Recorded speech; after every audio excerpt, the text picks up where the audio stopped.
I've been self-employed since 1991, with the brief exception of a period a few years ago when a client of mine managed to convince me that I should come join her on staff.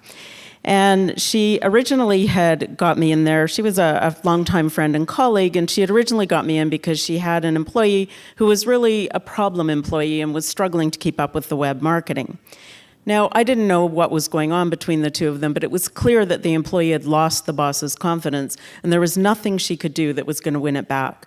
So I gently urged her to find another job, which ended up working out very well for both the company and for the employee. But over the next few months, I saw a pattern repeating itself, and that was that my boss would hire somebody really fantastic. She had a great eye for talent. But then she'd, after a few months, lose confidence in them, start criticizing them publicly, and ultimately they'd either quit or be fired. We lost 14 great people in a department half that size in 2 years. Crazy.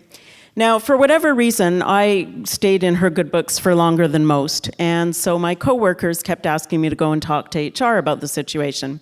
And I did. I spoke to the head of HR, and she was well aware of the problem. She had spoken to the boss several times, suggesting that she get some extra coaching and help, but to no avail. And this woman was friends with the CEO of the organization, so she wasn't about to get fired. So eventually the boss retired and she lost her job, but in case you're wondering, yes, she did also ultimately lose confidence in me and let me go, and I happily went back to my consulting, speaking, and research practice. So we know that this kind of thing is hurting organizations like crazy. There's been a ton of research that shows that problem bosses are one of the biggest causes of employee turnover. There was a huge Gallup study that found that half of all employees have left a job to get away from a manager. And that kind of problem is getting worse now in the era of people shock, where automation is increasingly replacing people. And the new automated artificial intelligence-fed machines and robots are doing everything from working in warehouses to chatting with customers online. And I hate to bring you bad news, but most of what you guys do, that's also going to be replaced by machines pretty darn soon. Now, it's unfortunate that that is the reality, and that even areas that we think we need a human for, things like looking a prospective candidate in the eye and deciding, are they going to be a good fit for our organization, it turns out the robots can do that better. It's kind of distressing. Unilever started hiring all its entry-level staff using artificial intelligence back in 2016, and they found that the acceptance rate and quality went way up, diversity went way up, and the time it took to hire dropped from 4 months to 4 weeks. I'm thinking you could use a hug by now. Now, the reality is we could all use a hug. We're all human, and we all crave human interaction and human connection.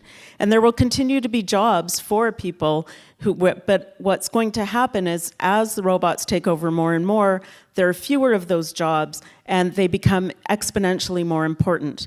That's why 72% of CEOs say customer experience is their top priority. And you can't have great customer experience if you don't have great employee experience.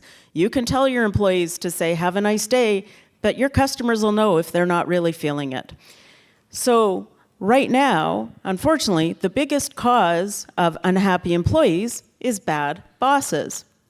So what I'm going to tell you next, I'm slowing down a little bit here because I really think this is important, and I want you to get this. There are 3 things that I recommend for every organization. First of all, recognize that bad bosses, no matter how famous they are, no matter what kind of numbers they bring in, they must not be left to destroy employee morale. That may mean that you have to have some really difficult conversations with your senior leadership. It may mean you have to fire the CEO, but do it. Second thing, get to look beyond the employee opinion surveys and dig deep to find out where are the bad bosses in our organization. Get to know people throughout your organization and find out from them, get a close enough relationship that they'll tell you if there's a problem. You may need to hire somebody to interview people who've quit and find out what were the real reasons for it, because they're not going to tell you in an exit interview. I've done that for a company in the US, and we pinpointed exactly where the problem was. And finally, blend the best of technology and the best of humanity to hire better people to make sure that you spot the problems and act on them sooner. And if you do that, ultimately, people shock will make your organization fly instead of forcing it to die.